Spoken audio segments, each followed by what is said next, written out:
Hello అండి. నమస్తే. అందరూ ఎలా ఉన్నారు? బావున్నారా? నేను బావున్నాను.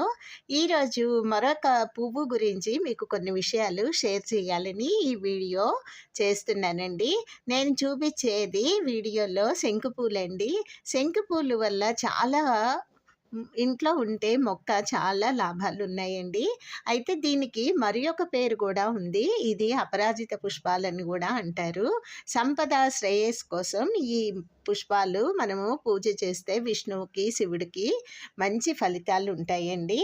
డబ్బులు సంపాదించాలన్నా, ఉద్యోగంలో మరియు వ్యాపారంలో పురోగతి లభించాలన్నా ఈ మొక్క మన ఇంట్లో పెట్టుకోవచ్చండి.